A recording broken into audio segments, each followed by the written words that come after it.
2 महीने पहले हुई थी शादी, आखिर 2 महीने के अंदर ऐसा क्या हुआ कि नई दुल्हन ने अपनी जान ले ली। आज हमारे साथ परिवार वाले कुछ मौजूद है, बातचीत करते हैं। मृतका की मम्मी हमारे साथ मौजूद है, बातचीत करते हैं कि क्या हुआ था आंटी। दूल्हा चाल ना करो ले, दारू मौत पी के आओ हल्ला कोले क्या हुआ बंटी बोलिए ने थप्पड़वा से मार दे ले, कुछ न बोले दे ले, ससुया नंदी सहूल के रो वाले बात ना करे दे, छतवा पर चढ़ के बिटिया बतिया करो हलो। क्या बताई थी आपकी बिटिया, क्या हो रहा था उनके साथ ससुराल में? से छत के बात करती थी, धीरे धीरे किया धमकिया दे ओ माई हमरा ए घर में बंदा करिए कि तुम बोलेगी राको जान से मार देंगे हम। दीदी आप बताइए, आंटी की तबीयत ठीक नहीं है, ये बताइए कि शादी कब हुई थी और क्या क्या आप लोगों ने दिया? 2 महीना हुई शादी, 2 महीना हुआ शादी। शादी कहाँ किए थे आप लोग? शादी यही है सातू ससुराल था। और आप लोगों का मायके कहाँ है? मायके हम लोग का अंबाजी है, हजारीबाग के जिला हम लोग का पड़ता है। तो शादी 2 महीने पहले हुई थी और एक बार भी मायके नहीं आई थी, मायके आने वाली थी। 2-3 बार गई, मतलब 1-2 दिन रह के उसके बाद फिर नहीं गई थी। उसके बाद आज संडे था, आज जाने वाली थी, 6 तारीख था आज। क्या दिक्कत क्या हुई शादी में? आप लोग क्या दहेज दिए थे, कैसा हुआ था शादी? टोटल दिए थे, टोटल चीज दिए। 70 लाख उसको पेमेंट हम लोग किए हैं, कैश पेमेंट किए हैं। उसके बाद जितना सामान होता है टोटल सोना चांदी टोटल हम लोग सब कुछ दिए हैं, समझ गए ना। उसके बाद वो लोग फिर बोल रहे हैं कि 30 लाख रुपया और हमको नगद चाहिए। 5 गो अंगूठी दिए हैं, 2 गो चेन दिए हैं और चांदी का कटोरा दे, फिर चांदी का आधा किलो का कटोरा मांग रहा था, हमको ये देंगे। सुनिए, एक 4 व्हीलर का डिमांड कर रहा है, समझ गए ना। जो 20 लाख का 4 व्हीलर था 100 वाला, समझ गए। 38 लाख और नगद कैश चाहिए हमको, 100 बोल रहा है लड़का। अच्छा, लड़का, लड़की की मम्मी और लड़की की बहन, लड़का की बहन और उसका जीजा जो होता है, समझ गए ना, नंदोसी, मेरी बहन थी उसकी नंदोसी, सब मिल के मारा है, सब मिल के दहेज के लिए सब मारा है सब। क्या बताया आपको? सुबह फोन किया तो बंटी पापा बोले कि देखो किसका फोन आ रहा है, तो हम जाके देखे, बोले बंटी पापा इस सिंह जी का फोन है, तो दो तो बंटी पापा को हम जाके दे दिए।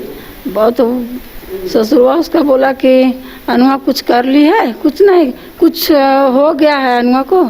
सोनुआ नहीं रही, मेडिका में जवाब दे दिया है। तो बंटी पापा बोले कि क्या हो गया अनुआ को, ठीक है हम आ रहे हैं। उतना ही में फिर नहीं गया था, कहीं लेके नहीं गया था, कहीं लेके नहीं गया था, घर में सुला दिया था मार के उसको, घर में मार के सुला दिया था। हम और बंटी पापा चल गए देखने, गए तो वहीं द्वार पर सुला दिया था कुत्ता लोग, झूठ मूठ में खाली पानी उनी छिटल था देही में। हम उल्टा देखे बहन को तो पूरा नीला पड़ गया था, मार रहे थे। ये बीच वाला जो रीढ़ का हड्डी इतना कटल था, ये हाथ में पूरा लीला पड़ल था, चूड़ी ढोकल था हाथ में, एक वो चूड़ी था नया, जैसे नया दुल्हन सब कुछ पहले उलट, कुछ शरीर में नहीं था। उसको मारने के बाद उसके हस्बैंड ने अन्नू के मोबाइल से इनकी मम्मी पे, अन्नू के मम्मी पे 5:58 में मैसेज किया है, मुझे माफ़ करना मम्मी, आई एम सॉरी। और ये जबकि अन्नू को पता है कि मेरी मम्मी पढ़ी लिखी नहीं है, फिर भी इंग्लिश मैसेज उसने किया अन्नू के मोबाइल से। अन्नू को पहले इन लोग 12 बजे रात में ही मार चुका था। उसके बाद जब उसके घर वाले फ़ोन करे तो फ़ोन उसने किसी ने रिसीव नहीं किया। उसके बाद सुबह उन्हें यहाँ पे फ़ोन किया उनके बड़े जीजा को कि अन्नू का तबीयत ख़राब हो गया, यहाँ मेडिकल आए, मेडिकल में जवाब दे दिया। हम लोग जब उनके घर पे गए, डायरेक्ट घर पे देखे अन्नू को फर्श पे सुलाया गया था। हम लोग जब वहाँ पे जाने के बाद देखे फर्श पे सुलाया हुआ था, हम लोग फिर उसका चेहरा उठाया तो देखे उसका निशान था, गले में निशान, हाथ पे निशान और इधर पैर पे भी निशान था, पैर में बिछिए का गड़ा हुआ था, चूड़ी का पूरा फूट के हाथ में गड़ा हुआ था। ये सुसाइड नहीं है, ये डायरेक्ट मर्डर है, डायरेक्ट मर्डर। और उनके घर पे 5-6 आदमी सारे मिल के उन्होंने अन्नू को मारा है और पूरे मानसिक तरह से प्रताड़ित करते थे, उन लोग हमेशा टॉर्चर करते थे। अच्छा, जब ऐसा हुआ उससे पहले क्या परिवार वालों से उनकी बात हुई थी, कुछ इस तरीके की बात उन्होंने कही थी? शादी के पहले जब शादी सेट हुई थी उनके परिवार हर एक दिन फोन करते थे। शादी सेट होने के बाद उनके परिवार हर एक दिन फोन करते थे, और शादी होने के बाद उन्होंने कोई फोन करना बंद कर दिया था। कभी उल्टा हम ही लोग अगर फोन करते तो बोलते हाँ सब ठीक है, सब ठीक है। अन्नू कैसी है, बोला अन्नू भी ठीक है। अन्नू को कभी अगर फोन करने का मौका मिलता था अपनी बहन के पास तो एकदम सहम के बात करती थी, एकदम हल्का आवाज में बात करती थी। और जब उसका फोन आता था अन्नू बोलती थी मेरे पास उन लोग आके खड़ा हो गए, हम फिर बाद में बात करेंगे। तो हम लोग भी सोचे छोटा मोटा मैटर अपना घर का, वैसा कुछ नहीं। लेकिन हम का पता चलता है कि उन लोग हमेशा प्रताड़ित करते रहता था। शादी से पहले क्या डिमांड था उन लोगों का? उन लोग का टोटल 30 से 40 लाख कैश का था, प्लस सामान गया था, और जो मेरा खर्चा हुआ था टोटल 70 लाख से ऊपर खर्चा है शादी में। टोटल 70 लाख से ऊपर खर्चा है। कहाँ शादी कहाँ हुई थी? बड़का गांव अम्माजीत में। बड़का गांव अम्माजीत इन लोग बारात गए थे, और यहाँ से इन लोग सारे बारात गए थे। 200 से ऊपर आदमी बारात में गए थे इन लोग। सारा चीज हुआ था, 2.5-3 क्विंटल मटन का था वहाँ पे व्यवस्था। और इन लोग बारात में भी बहुत नखड़ा किए थे, बाराती में भी बहुत नखड़ा किए थे इन लोग। हमेशा इन लोग पी के हमेशा उल्टा सीधा काम करते रहते क्या थे। शादी से पहले नहीं पता था कि लड़का पीता है? ये चीज हम लोग को से पहले पता रहता तो हम लोग शादी नहीं करते, शादी नहीं करते। अगर हम लोग को पता रहता कि अगर शादी ये लड़का पीता है, ड्रिंक करता है, गांजा नशेड़ी चरस उरस सारे चीज लेता है, ये गांजा भी लेते हैं? गांजा भी लेता है। इसके अन्नू आज से 3-4 दिन पहले इसके जेब से गांजा निकाले थे, गांजा निकाली थी। तो इन्होंने बोला कि ये सब ठीक बात नहीं है अन्नू ने, तो उसी से लपड़ थप्पड़ उसको मारने के लिए स्टार्ट कर दिया था। और उन्होंने किसी दोस्त को अपने फ़ोन किया कि तुम मेरा जेब में गांजा क्यों रखवा दिया, तुमको बोले रखने के लिए, तुम क्यों नहीं रखा? आज मेरी मिसेज ने पकड़ लिया। तो वो दोस्त ने इसको हिदायत दिया कि तुम्हारी बीवी हम लोग की बीवी नहीं है क्या? ये सब लेके वो बहुत सारा ऐसा कांड किया इसके पास, और हमेशा पढ़ता। शादी कौन लगवाया था आप लोगों को? उसी का जिगरी दोस्त है वो, अनीस नाम है उसका ज्वेलरी दुकान है यहाँ पे बगल में, अनीस नाम है। वो हमको उसको फोन किया तो वो बोले कि हम परसों ही आए हुए हैं, दोस्त का शादी है, वो बिहार गया हुआ है। आप इस बात की जानकारी दिए कि उसके साथ ऐसा ऐसा हो रहा था वहाँ? हमने कल जब उसका दाह संस्कार करने के लिए नामकुम ले गया, तब हम अनीस को फोन किए कि तुम कहाँ पे हो? बोल भैया हम 2 महीना से 1.5 महीना से तो इधर आए हुए हैं। बोले 1.5 महीना से तुम तो यार इधर नहीं हो, तुम तो झूठ बोल रहे हो। तुम्हारा तो इसका धर्मवीर के मोबाइल पे 5-6 कॉल आया हुआ कल, तुम्हारा तो इस पर कॉलिंग दिखा रहा है। बोले नहीं भैया, सो कल परसों में गांजा पी के गया था घर पे, और ड्रिंक किया था हम लोग के साथ में बैठ के, वो साथ में भी ड्रिंक किया था बैठ कर, गांजा भी पिया था। और वो दोनों उन लोग का पूरा हाथ है, अटेम्प्ट टू मर्डर का पूरा हाथ है उन लोग का। सारे फैमिली मिल के उन लोग गला दबा के मार के उसके बाद फैन पे लटकाया हुआ है। जिस फैन पे लटकाया, अगर खुद से सुसाइड करती वो फैन टेढ़ा होता, फैन से घर पे नुकसान होता। उन्होंने कहा कि जब फोन आया था तो उनके ससुर जी ने कहा कि सीढ़ी से गिर गई है, तो फिर फांसी के फंदे तक जब हम लोग वहाँ पहुँचे उसके घर पे तो उनसे पूछे कैसे हो, तो बोले झाड़ू मारते मारते नीचे गिर गई। फिर जब हम लोग ने उन पे ज़्यादा दबाव बनाने लगा तो उन लोग हर एक आधे घंटे पे बयान अपना चेंज करने लगा। कोई बोलता है सुसाइड किया है, कोई बोलता है कि गिर के लग गई, कोई बोलता है हार्ट अटैक किया हुआ है। मतलब हर एक आधे घंटे 1 घंटे के बाद बयान उन लोग चेंज करने लगे थे पूरा। उसके बाद फिर एक रिपोर्टर आए तो उन्होंने बयान लेने लगा। दोनों बोले कि ये फॉरेस्टर विभाग का एग्जाम दी थी, ये उसका रिजल्ट आया, उसी का रिजल्ट क्या देखिए अपने से इसने से सुसाइड कर ली। ये सुसाइड नहीं है, अटेम्प्ट टू मर्डर है, सुसाइड नहीं है। अच्छा, अब क्या बोली थी? शादी के बाद क्या डिमांड किया जा रहा था ससुराल वाले से? उन लोग के सारे तो पैसा और गहने के और गाड़ी वगैरह का डिमांड था पूरा। तो जब आप लोगों को बताई तब आप लोगों का रिएक्शन क्या था? क्या आप लोग सोचे? 3-4 दिन पहले वो बोली तो बोले कि मिल के उससे बात किया जाएगा, मिल से बात किया जाएगा, जहाँ तक होगा अपना कोशिश किया जाएगा। लेकिन उसको आज घर जाना था, आज संडे के दिन में आज उसको घर पहुंचना था अपने मायके। उसके पहले वो सोचा उन लोग कि अगर मायके जाएगा फिर सारा भांडा फूट जाएगा, अब भांडा फूटेगा तो फिर दिक्कत हो जाएगा। इसी के कारण उन लोगों ने पहले ही मार दिया। अन्नू अगर किसी से बात करके बोलती थी, अगर बताती थी अपने दुख दर्द, तो हमेशा बोलती कि जीजा जी को मत बताइएगा। जीजा जी ने फिर इन लोग को आके पूछेंगे तो इन लोग फिर हमारे पास मारपीट करेंगे। वो डर से बच्ची हमेशा किसी को ज़्यादा कुछ नहीं बोलती थी। और एमबीसी की भी लड़की है, पढ़ी लिखी लड़की, हमें स्ट्रगल करके हजारीबाग में पढ़ती थी। लड़का क्या करता है? ये होंडा शोरूम में आपका वो मैनेजिंग पोस्ट पे है। वो 15-16 हज़ार का जॉब है उसका। 15-16 हज़ार का जॉब है और 30 लाख का डिमांड। उनके फादर गवर्नमेंट जॉब में थे और प्रॉपर्टी अच्छा खासा था। यहाँ पे हम लोग ने देख के उसको दिया, एक लड़का था, बाप का इकलौता बेटा था वो। हम लोग ने देख के उसको करवाए थे, लेकिन ये हम लोग के जस्ट उल्टा हो गया हम लोग के साथ। अब आप लोग क्या किए? FIR किए हैं आप लोग? FIR किए हैं। हम लोग को इंसाफ चाहिए, सच्चाई चाहिए, हम लोग को सच्चाई चाहिए। हम लोग को जो है, जो सच है वो सच चाहिए। जिसके साथ गलत हुआ है वो गलत है, जिसके साथ जो गलत हुआ है उसको गलत का गलत सजा मिलना चाहिए। अन्नू कुमारी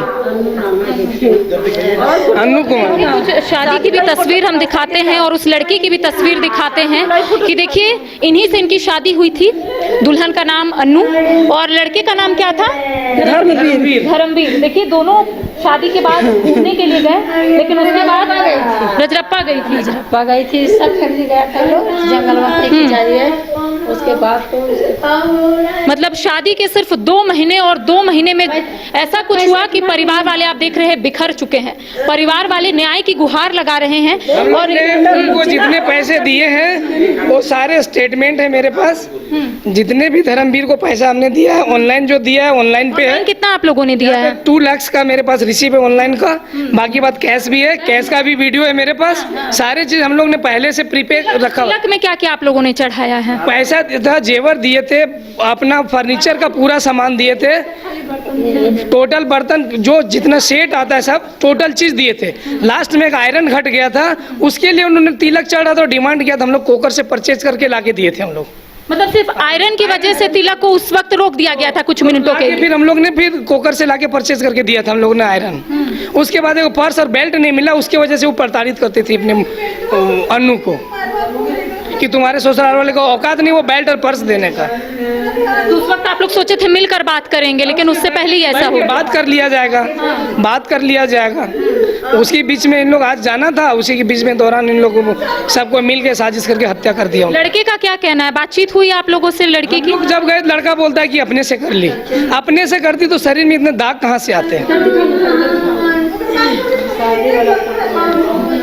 भैया आप भी कुछ बोलिए ना। ये देखिए शादी की तस्वीर दिखा रहे हैं कि देखिए शादी बड़का गांव से आप लोगों ने की थी ना, अंबाजीत से इनकी शादी हुई थी। और देखिए ये तस्वीर कि शादी हुए 2 महीने भी नहीं हुए और आज के दिन ही रविवार के दिन वो मायके आने वाली थी, लेकिन उससे पहले उनके साथ जो हुआ परिवार वाले आरोप लगा रहे हैं। तस्वीर आपने ये उसका मारने के बाद उनकी तस्वीर है, ये पूरे गले में निशान है, मारने के बाद की तस्वीर है। देखिए ये तस्वीर गले में निशान भी है और जो परिवार वाले हैं उनका कहना है कि हाथ में जो चूड़ी वो पहनी थी वो भी हाथ के अंदर गड़ चुका था।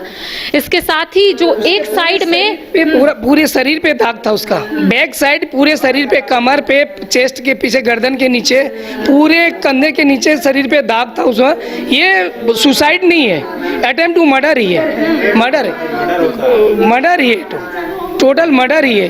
उन लोग प्री प्लानिंग करके मारा गया इसको। मतलब 2 महीने में ऐसा क्या हो गया? बस दहेज की वजह से इनकी जान ली गई ना। हम लोग पूछे उससे कि हम आपके घर में बेटी दिए हैं, आप लोग 5 फैमिली 6 फैमिली, तो आप ही लोग बताइए सच्चाई क्या है? हम तो आपको दिए, ये अगर सुसाइड खुद से की तो क्यों की? ननद की शादी कहाँ हुई थी? ननद यहाँ पे वो रहती थी, इन्हीं के घर में रहती है, इन्हीं के घर में रहती है। ननद नंदोसी सब इन्हीं के घर में रहते हैं, ननद नंदोसी सब इन्हीं के घर में रहते हैं। और जिस घर में ननद नंदोसी रहेगा वो घर का तो कल्याण ही कल्याण रहता है। जब हम लोग उसके घर पहुंचे तो 10 मिनट के बाद इसके नंदोसी फरार हो गए। हम लोग जिसके इसके घर पहुंचे 10 मिनट के बाद हम लोग देखने के बाद उसके नंदोसी वहां से फरार हो गए। अच्छा आप लोग FIR कर दिए हैं, पुलिस क्या कह रही है ये बताइए? पुलिस बोली निष्पक्ष जांच होगा, जो होगा सच्चाई वही होगा। अच्छा पोस्टमार्टम रिपोर्ट अभी नहीं आया? नहीं आया। कब आएगा वो 10 डेज बोला गया है, 10 दिन के बाद आएगा। आप लोग क्या मांग कर रहे हैं ये बताइए? पैसा लेके उन लोग को छोड़ने जा रही है। मांग क्या है आप लोग? अभी का फोन आया हुआ है कि धर्मवीर को केवल हम चालान करके जेल भेज रहे हैं, बाकी बात इनके जो सास ससुर है अन्नू के, उन लोग को बॉन्ड बेल पे भरवा के इन लोग को रिलीज कर रहे हैं, हम छोड़ रहे हैं। हमने बोला हमको नहीं, अगर वो 6 परिवार के ऊपर हमको संगीत आरोप लगा हुआ 6 जेल जाना चाहिए। आप इन लोग को कैसे छोड़ रहे हैं? कहाँ सदर थाना में करवाएं आप लोग? पे है सदर थाना भी हम जा रहे हैं इनको लेके, अभी वहीं जाना है हमको, सदर थाना ही जाना है। हमको इंसाफ चाहिए क्योंकि ननद उसकी थी जो वही की घर की मालकिन थी, वही खाना ना कुछ नहीं उसको देती थी, खाना भी नहीं खा पाती थी, नहीं देती थी, खाना भी नहीं खा पाती थी, उसको किचन में जाने भी नहीं देती थी। उन्होंने कहा कि 2-3 बार वो मायके आ चुकी है। उस वक्त आप लोगों से बैठकर वो बात की थी कि क्या दिक्कत नहीं होता था उस टाइम? नहीं, शादी के टाइम हुआ उस टाइम, मतलब शादी हुआ ना, आज शादी हुई, उसके बाद 1-2 दिन लगने आई, उसके बाद फिर नहीं आई थी। वो लोग आने ही नहीं दिया, वो लोग आने नहीं दिया। चलिए हम थोड़ा माता जी से भी बात करते हैं। इनकी तबीयत भी ठीक नहीं है और उस हालत में भी नहीं है कि ये कुछ बोले। आपसे बात हुई थी? तो रिक्वेस्ट करेंगे कि आप ननद को नहीं छोड़िएगा, समझ गए ना? इसमें पूरा हाथ ननद का है, नंदोसोई का है और ससुर का है, सास का है, हस्बैंड का है। चलिए माता जी से बातचीत करते हैं, क्योंकि परसों रात में बात अगर किन्हीं से वो की थी तो इन्हीं से की थी। क्या बात की थी 10 बजे, ये हम बात करते हैं कि आंटी क्या बात की थी उनसे, आपकी क्या बात हुई थी? मार की जाए अंदर हो खाई थी और तुरंत गिर गए। अब बात फिर लगलिए फोनवा से, फोनवा नहीं कर लोग आराम से बोलिए, आराम से बोलिए। आराम से बोलो ना। भैया गुड़ की धमकी हर समय हम रोजाना बात होती थी आपसे उनकी? भैया फर के सुतो आलो के घरवा दे डालो बेटिया के बांधा करी के को आलोगे। देखिए बहुत अरमानों के साथ परिवार वाले अपनी बेटियों की शादी करते हैं, लेकिन जब इस तरीके का मामला सामने आता है तो आप समझ सकते हैं कि आखिर परिवार वालों पर क्या गुजर रही होगी। इनका कहना है कि इन्होंने अपनी ज़मीन बेची और उसके बाद अपनी बेटी की इन्होंने शादी की, खेत ज़मीन, और इसके साथ इनका कहना है कि लगभग 70 लाख रुपए लगे हैं शादी करने में। लेकिन अब कहा जा रहा है कि इनकी बेटी इस दुनिया में नहीं है। ससुराल वालों की ओर से कॉल किया जाता है और ये कहा जाता है कि वो किसी चीज़ का एग्ज़ाम दी थी, उसका रिजल्ट सामने नहीं आया और इस वजह से उन्होंने सुसाइड किया है। लेकिन परिवार वाले लगातार आरोप लगा रहे हैं कि उसके साथ हर दिन मारपीट की जाती थी, दहेज को लेकर हर दिन उसे प्रताड़ित किया जाता था और ये कहा जाता था कि और पैसे घर से लेकर आओ। देखिए अब पुलिसिया जांच में क्या कुछ चीजें सामने आती है, आखिर पोस्टमार्टम रिपोर्ट में क्या खुलासे होते हैं, तमाम अपडेट हम अपने दर्शकों तक पहुंचाएंगे। फिलहाल कैमरा सहयोगी गौरव के साथ करिश्मा सिन्हा, न्यूज़ 22 को रांची। घर रहने का मकान भर नहीं, ये खुशियों की तिजोरी है। दरवाजे पर दस्तक देता पड़ोस, खिड़कियों से उमड़ आता आसमां, तारों में उलझी ऐसी ना जाने कितनी दास्तां। कहती हैं चले डायमंड सिटी, एक सफर हम सफर के साथ अपने घर तक। Diamond city, life long bonding, 500 से ज्यादा खुशहाल डायमंड परिवार। जल्दी करें, सिर्फ 200 फ्लैट बाकी। आज ही बुक करें अपना आशियाना।